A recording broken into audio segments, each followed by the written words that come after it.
শান্তি সম্মেলন 2025 এর অংশ হিসেবে ভারতের লেহ শহরে অনুষ্ঠিত হল এক অনন্য বিশ্ব শান্তির পদযাত্রা, যার নেতৃত্ব দেন শ্রদ্ধেয় ভিক্ষু সংঘ সেনা।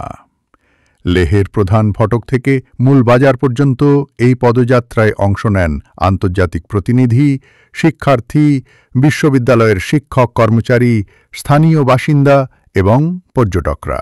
সকলেই একত্রে বহন করেন শান্তি ও অহিংসার বার্তা, যা সমাজের নানা স্তরকে একত্রিত করে তুলে ধরে একটি বৈশ্বিক ঐক্যের স্বপ্ন। পদযাত্রা শেষে লেহের মূল বাজারে আয়োজিত হয় একটি থিম ভিত্তিক আলোচনা সভা।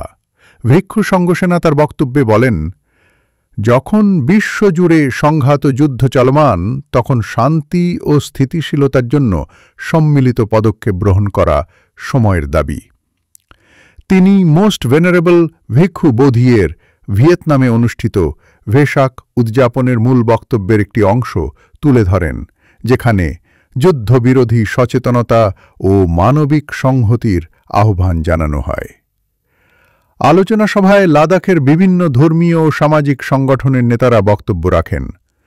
ভেনারেবল ডর্জে স্ট্যানজিন দ্বিতীয় বিশ্বযুদ্ধের ভুক্তভোগীদের স্মরণ করে চলমান যুদ্ধের শিকারদের জন্য প্রার্থনা করেন।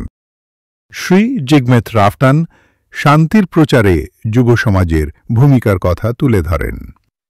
অ্যাডভিজ রমজান বলেন, এই পদযাত্রা বিলাসিতা নয়, বরং বর্তমান সময়ের একান্ত প্রয়োজন।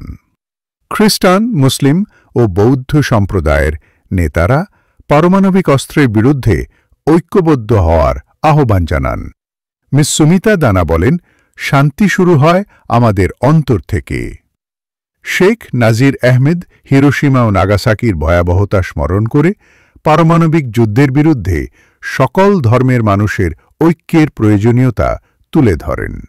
এশিয়ান বুদ্ধিস্ট কনফারেন্স ফর পিসের পক্ষ থেকে শ্রী সোনম ওয়াংচুক শ্যাক্সপো শান্তির বার্তা তুলে ধরেন এবং ড PR ত্রিবেদী ভিক্ষু সংঘ সেনার নেতৃত্বের প্রশংসা করেন।